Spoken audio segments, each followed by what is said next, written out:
Olá a todos. O tema de hoje é pacíficos e pacificadores. Qual será a diferença entre ser pacífico e ser pacificador? Ser pacífico ou pacífica é uma característica da pessoa, do indivíduo. O indivíduo pacífico é aquele que se comporta de maneira calma e não violenta. Ser pacífico é muito importante, mas podemos ir além. Além de pacíficos, sejamos também pacificadores. O pacificador é um indivíduo que promove a paz. Dentro de uma discussão ou desavença, é aquele que sempre tenta desfazer as insatisfações, evitando que se chegue à violência. Enquanto o ser pacífico tem características que se referem a si mesmo, ao seu modo de ser, o pacificador age em favor dos outros, da sociedade e do planeta. Pacíficos e pacificadores não aprovam a violência, não incentivam a violência e não praticam a violência. O pacificador é um ser ativo. Ele trabalha e se esforça pela paz. No capítulo 9 do Evangelho segundo o Espiritismo, que tem como título Bem-aventurados os que são mansos e pacíficos, nós encontramos um trecho do Sermão do Monte, no qual Jesus diz: Bem-aventurados os mansos, pois eles possuirão a terra. Bem-aventurados os pacíficos, pois serão chamados filhos de Deus. No sermão, Jesus faz da doçura e da paciência uma lei e condena todo tipo de violência. Ele explica que mesmo o sentimento de cólera ou as palavras ofensivas ditas ao outro são formas de violência. Portanto, não há como falar em paz, falar em pacificação, sem tocar no assunto da violência, que é justamente a atitude contrária à paz. Ao longo da nossa história, a violência foi muito utilizada. A violência foi utilizada, inclusive, em nome da religião. Apenas para citar alguns exemplos, tivemos o movimento das Cruzadas, onde alguns cristãos perseguiam e matavam os muçulmanos e tomavam territórios e bens em nome da religião.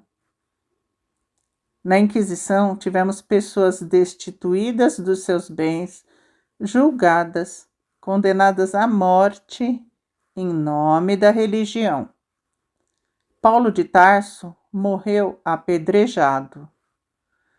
Toda essa violência praticada em nome de Deus e em nome de Jesus. Será que Deus e Jesus queriam que os homens praticassem a violência em seu nome? Claro que não. Porque um dos atributos de Deus é ser soberanamente justo e bom.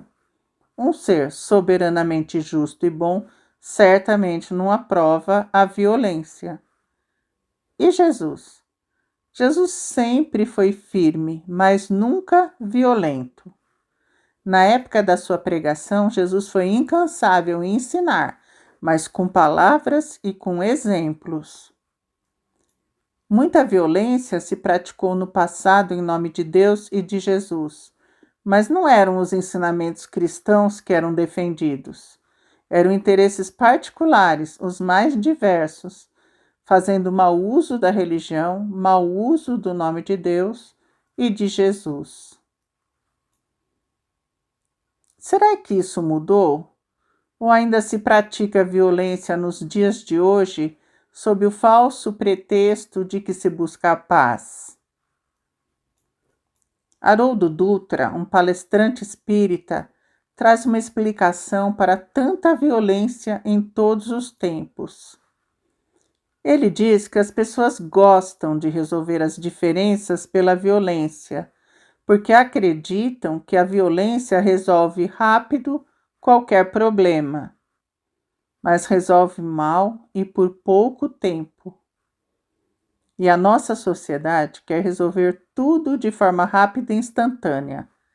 Nós vivemos um mundo da rapidez e da pressa. Na correria da atualidade, muitas pessoas tendem a considerar erroneamente que aquele que é violento, que tenta impor suas ideias e vontade pela força, é o mais forte, é o mais capaz de solucionar um problema. Se pensarmos assim, estaremos repetindo o mesmo erro que cometeram as pessoas na época de Jesus, que negaram Jesus e o levaram à morte. Na época de Jesus, muitos não acreditaram que ele era o Messias, porque ele era um ser humilde e pacificador. As pessoas esperavam um Messias que tivesse vindo acompanhado de um exército para libertar o povo do domínio dos romanos. Jesus não usou armas, não tentou tomar o poder dos homens. Então, foi sacrificado. Jesus também foi vítima de violência das pessoas que usavam indevidamente a religião para atender aos seus interesses e que acreditavam que a violência seria a solução rápida de problemas. A violência é uma forma de precipitação que não respeita os ciclos da natureza estabelecidos pelo Criador. Na natureza, nada se faz de imediato. Tudo na natureza necessita de um trabalho no tempo. Um pé de café, depois de plantado, demora cerca de 5 anos para fornecer os grãos em condições de ser torrado e moído. O tempo do cultivo e do amadurecimento do café não é o tempo da compra rápida no mercado. Há que se esperar, há que se ter paciência. Para o espírito também há o tempo do amadurecimento. Muitas vezes um espírito fica por milênios no caminho da violência, até que ele se cansa e deseja mudar.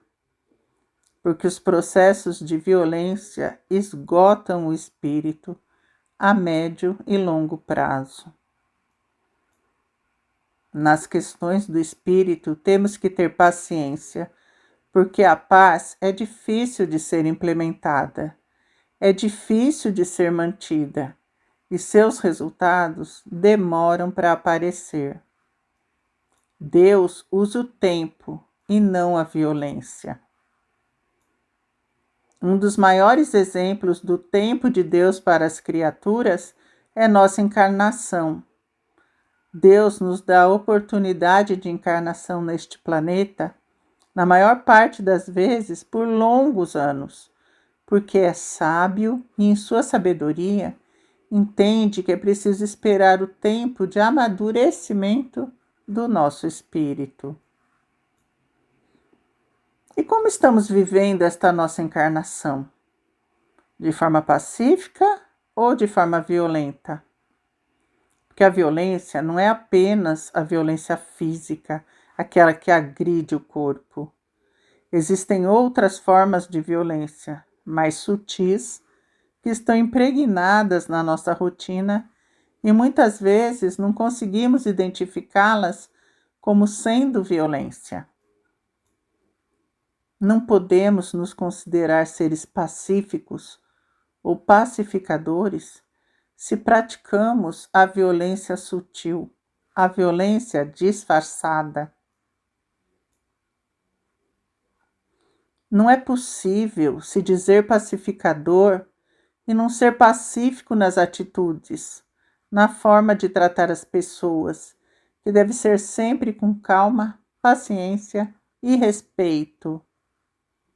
Não é possível se dizer pacificador e não trabalhar pela eliminação pacífica de conflitos, através da conversa, do estudo, do entendimento, da razão. Não é possível se dizer pacificador e praticar a violência dentro de casa, submetendo mulheres e idosos, desrespeitando jovens e crianças, muitas vezes usando de autoridade financeira de quem coloca o dinheiro em casa para fazer valer a sua vontade. Não é possível se dizer pacificador e lavar as mãos para o bullying praticado nas escolas ou na sociedade, lavar as mãos para a importunação sexual, lavar as mãos para o feminicídio, muitas vezes culpando a vítima. Não é possível se dizer pacificador e, fora de casa, maltratar, zombar e agredir as pessoas vulneráveis, com necessidades especiais, os grupos LGBTQIA+, os mais pobres, os mais simples, os subordinados, enfim, aqueles que pensam diferente de nós. Não é possível se dizer pacificador e ficar repassando nas redes sociais mensagens que incitam ou estimulam a violência, sejam elas verdadeiras ou falsas. Não é possível se dizer pacificador e incentivar ou defender a prática da violência em qualquer situação. Fica aqui um convite para que cada um faça uma análise do seu comportamento e verifique, mas sinceramente, se está sendo pacífico e pacificador, como orienta Jesus no Sermão do Monte, ou se precisa cuidar para reajustar seu comportamento. Se hoje nós entendemos a mensagem de paz de Jesus, a forma branda de Jesus atravessar as dificuldades, então, como cristãos legítimos, não faz sentido apoiarmos e incentivarmos a violência. No mundo de hoje, as mensagens de paz de Jesus parecem amargas e indigestas para aqueles que só querem o imediatismo e não veem o futuro, porque não entendem o ensinamento de Jesus, de perdoar não 7 vezes, mas 70 vezes 7 vezes. Não entendem o ensinamento de Jesus, que diz que se alguém lhe tomar a capa, dê a ele também a sua túnica. Para sermos pacíficos e para sermos pacificadores, temos de deixar velhos hábitos de lado, hábitos de violência, especialmente essa violência do dia a dia, que é essa violência disfarçada. Temos que cultivar a paz e o desejo de paz dentro de nós. Temos que nos posicionar como responsáveis pela paz. O caminho da paz parece difícil, mas o caminho mais difícil é o da violência, porque leva ao sofrimento. A violência, ela cobra um preço. Aquele que pratica a violência, que se compraz na violência, incentiva a violência, além de prejudicar a si, a sociedade e ao planeta, será um dia chamado a prestar contas, a responder pelas atitudes em prejuízo dos outros, direta ou indiretamente. Todos vamos ter que prestar contas ao fim da nossa encarnação. Vamos nos melhorar enquanto estamos aqui. Vamos nos esforçar para sermos mais pacíficos e para trabalharmos pela paz. Para os mansos e pacíficos, há uma recompensa prometida por Jesus no próprio Sermão do Monte. Jesus diz que os mansos e pacíficos possuirão a terra e serão chamados filhos de Deus. Essa é a bênção que queremos para nós, a bênção dos pacificadores. Uma vida melhor, uma terra melhor. Uma terra onde, no futuro, com a evolução das criaturas, e da lei do progresso, reinará a paz, o amor e a caridade. Muito obrigada.